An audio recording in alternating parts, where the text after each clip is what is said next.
Saya sempat tidak terlalu perhatian dengan masalah virus corona, kecuali yang berkaitan dengan masalah agama, khususnya tentang hadis seputar obatnya, doa dan zikir penangkalnya, serta beberapa tips duniawi untuk menjaganya. Mungkin karena saat itu corona belum hadir di Indonesia. Beritanya masih sekitaran Cina. Isinya tentang perjuangan pemerintah dan tenaga medis melawan corona di sana. Itu tergambar dari foto wajah tenaga medis yang memerah bekas masker dan kacamata. Saya hanya sebatas mengerti betapa beratnya tugas mereka.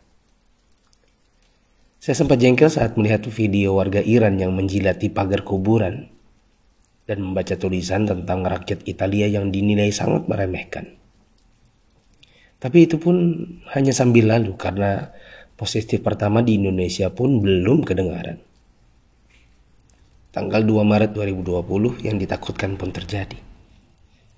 Pasien corona pertama di Indonesia diumumkan oleh Presiden Jokowi. Inilah takdir Allah yang harus sabar dihadapi. Pandemi corona telah memasuki negeri ini.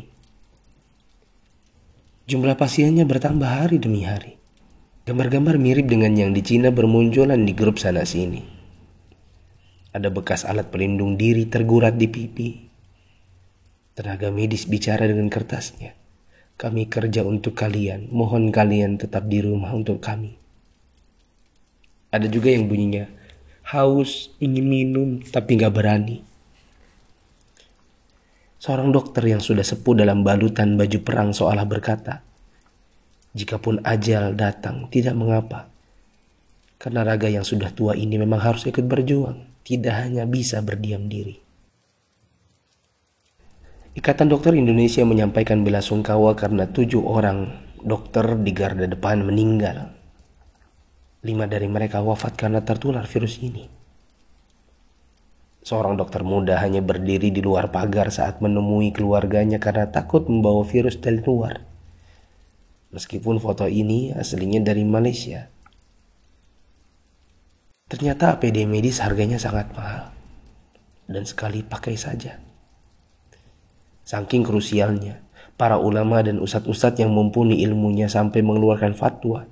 Bolehnya tim medis sholat tanpa wudhu, tanpa tayamum.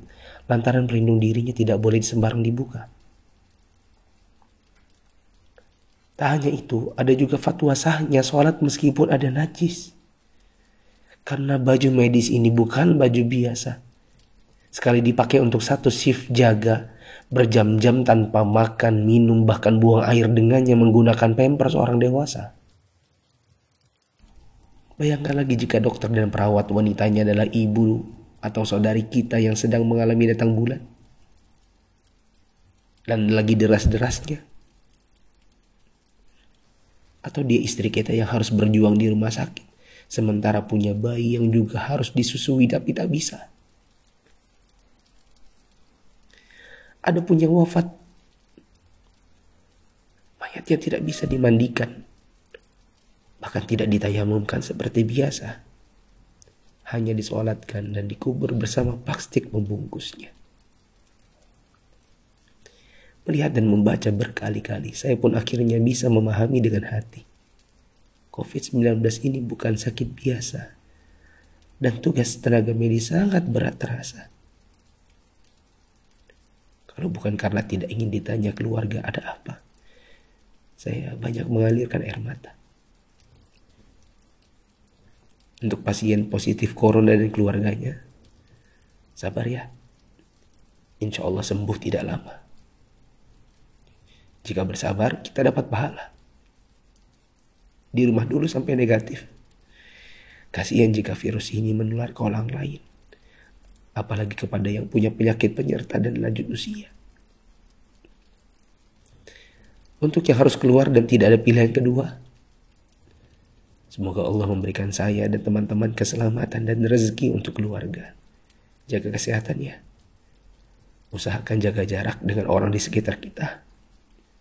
Kita tidak tahu siapa yang tertular, siapa yang sehat. Karena yang positif corona pun bisa jadi tidak merasa karena tidak ada gejala. Untuk yang masih abai dari solidaritas bersama,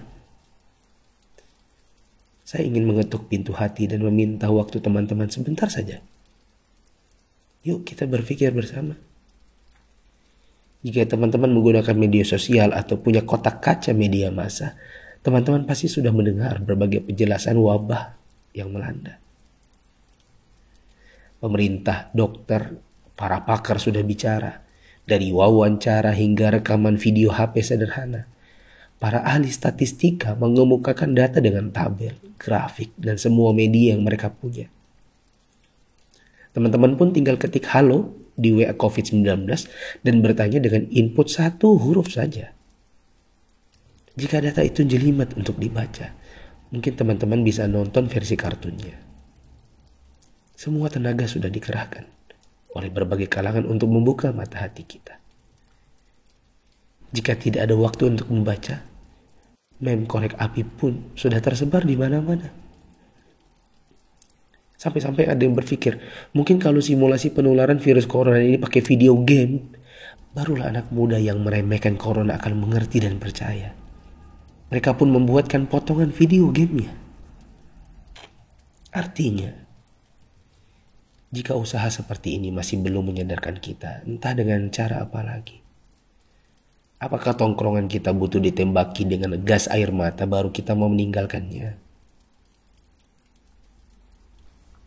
Pemerintah tidak minta uang dari kita. Mereka hanya ingin kita mengikuti arahan mereka. Untuk yang menimbun dan menipu, semoga Allah memberikan teman-teman hidayah dan memaafkan dosa-dosa kita semua. Dan menimbun barang yang dibutuhkan masyarakat saat masa sulit itu termasuk dosa.